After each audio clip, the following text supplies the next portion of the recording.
મિત્રો, police ડિપાર્ટમેન્ટમાં PSI અર્થાત police sub inspector ખૂબ જ મહત્વની ભૂમિકા ભજવે છે. આ પોસ્ટ સામાજિક સુરક્ષા, કાયદો અને વ્યવસ્થાનું રક્ષણ કરે છે. એવામાં જો તમારું પણ સપનું પોલીસ બનવાનું હોય તો તમને પીએસઆઈ પોસ્ટ વિશે માહિતી હોવી એ ખૂબ જ આવશ્યક છે. આજે આપણે આ વિડીયોમાં પોલીસ ડિપાર્ટમેન્ટમાં પીએસઆઈ કોણ હોય છે, તમે પીએસઆઈ કેવી રીતે બની શકો છો, તેની લાયકાત, વયમર્યાદા, શારીરિક કસોટી જેવી પીએસઆઈ વિશેની તમામ માહિતી મેળવીશું. નમસ્કાર મિત્રો, હું છું હર્ષ, તમારી સાથે અને સ્વાગત કરું છું આપ સૌનું બાપા ક્લાસીસમાં. આ સાથે જો તમે આ ચેનલને ફર્સ્ટ ટાઈમ વિઝિટ કરો છો તો ચેનલ જરૂર સબસ્ક્રાઇબ કરો, જેથી આવા જ કારકિર્દીલક્ષી વધુ વિડીયોઝની અપડેટ તમને મળતી રહેશે. તો મિત્રો, સૌપ્રથમ જાણી લઈએ કે પીએસઆઈ કોણ હોય છે. તો મિત્રો, પીએસઆઈ અર્થાત પોલીસ સબ ઇન્સ્પેક્ટર જે પોલીસ વિભાગમાં એક પ્રતિષ્ઠિત પોસ્ટ છે, જે અસિસ્ટન્ટ સબ ઇન્સ્પેક્ટરની ઉપર અને ઇન્સ્પેક્ટરની નીચે કામ કરે છે. પીએસઆઈ ભારતીય દંડ સંહિતા હેઠળ ગુનેગારો સામે ચાર્જશીટ દાખલ કરી શકે છે, તેમજ સામાજિક સુરક્ષા, કાયદો અને વ્યવસ્થાનું રક્ષણ કરે છે. હવે જો તમે પણ પીએસઆઈ બનવા માંગો છો તો ચાલો તેની લાયકાત વિશે માહિતી મેળવીએ. તો પીએસઆઈ બનવા માટે તમારું ગ્રેજ્યુએશન પૂર્ણ કરેલ હોવું જોઈએ, અર્થાત તમારી પાસે કોઈ પણ બેચલર ડિગ્રી હોવી જોઈએ, જે BA, BCom, BSc, BBA, BCA કોઈ પણ હોઈ શકે છે. આ સાથે જ જો આપણે એજ લિમિટની વાત કરીએ તો તમારી ઉંમર 21થી 35 વર્ષ વચ્ચે હોવી જોઈએ. હવે જો તમે આ પીએસઆઈની લાયકાતને ફૂલફિલ કરો છો તો તમે પીએસઆઈની એક્ઝામ આપવા માટે એલિજિબલ ગણાશો.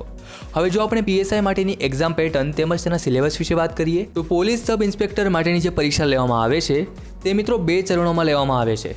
ફર્સ્ટ સ્ટેજ છે ફિઝિકલ ટેસ્ટ અને સેકન્ડ સ્ટેજ છે મેન એક્ઝામ. વાત કરીએ ફર્સ્ટ સ્ટેજ ફિઝિકલ ટેસ્ટ વિશે તો આમાં તમારે દોડ કરવાની રહેશે મિત્રો. અહીં પુરુષ ઉમેદવારને 5000 મીટરની દોડ 25 મિનિટમાં પૂરી કરવાની રહેશે, જ્યારે મહિલા ઉમેદવારને 1600 મીટરની દોડ એ 9 મિનિટ ને 30 સેકન્ડમાં પૂરી કરવાની રહેશે.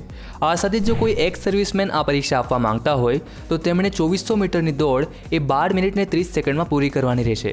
હવે મિત્રો, એક વસ્તુ અહીં નોટ કરજો કે આ ફર્સ્ટ સ્ટેજ અર્થાત જે દોડ છે એ તમારી ક્વોલિફાઈંગ નેચરની એક્ઝામ છે, અર્થાત આ દોડના કોઈપણ પ્રકારના માર્ક્સ એ મેરિટ બનાવતી વખતે ગણવામાં આવશે નહીં.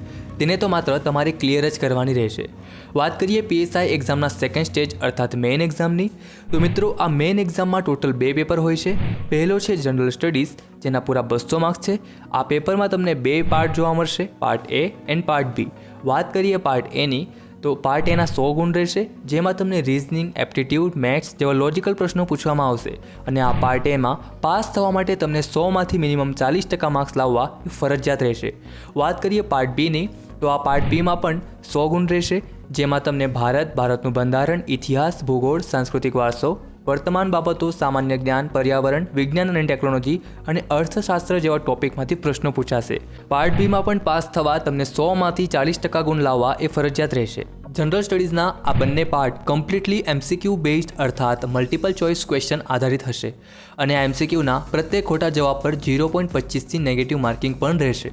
આ સંપૂર્ણ જનરલ સ્ટડીઝનો પેપરને સોલ્વ કરવા માટે તમને પૂરા 3 કલાકનો સમય મળશે. વાત કરીએ બીજા પેપરની તો બીજો પેપર મિત્રો તમારો ગુજરાતી અને ઇંગ્લિશ ભાષાના કૌશલ્ય આધારિત રહેશે. પાર્ટ એ ગુજરાતી ભાષા કૌશલ્ય 70 માર્ક્સનું રહેશે, જેમાં તમને નિબંધ લેખન, સંક્ષેપીકરણ, અહેવાલ લેખન, પત્ર લેખન જેવા પ્રશ્નો પૂછાશે. બીજો વિભાગ part B English language skill ફક્ત 30 માર્ક્સનો રહેશે, જેમાં તમને precis writing, comprehension and translation પૂછાશે.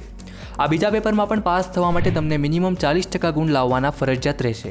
અંતે ભરતી વિશે વાત કરીએ તો ગુજરાત રાજ્ય ટેકનિકલ ભરતી બોર્ડ દ્વારા જ્યારે પણ મિત્રો પીએસઆઈ તથા કોન્સ્ટેબલ માટેની ભરતીઓ બહાર પડે છે તો તે ઓજાસ ગુજરાતની ઓફિશિયલ સાઇટ પર તમને જોવા મળશે. તો તમને પોતાને આ વેબસાઇટ સાથે અપડેટ રાખવાનું છે. બાકી તૈયારીની શરૂઆતમાં લાગી જાઓ, કારણ કે આ સમય છે કંઈ કરી બતાવવાનો, આ સમય છે જિંદગીને સાચી દિશા આપવાનો. તો wish you all the best. I hope આ વિડીયો તમારા માટે હેલ્પફુલ રહ્યો હશે. છતાં કોઈ ડાઉટ, કોઈ પ્રશ્ન કે કોઈ કન્ફ્યુઝન હોય તો તમે બિંદાસ તમારા ભાઈને કમેન્ટ કરી પૂછી શકો છો, તમને તેનો આન્સર નક્કી જ મળશે. આ સાથે જ કરીએ વિડીયોની સમાપ્તિ. ફરી મળીશું કારકિર્દી સંબંધિત એક નવીન માહિતી સાથે. ત્યાં સુધી જય શ્રી કૃષ્ણ.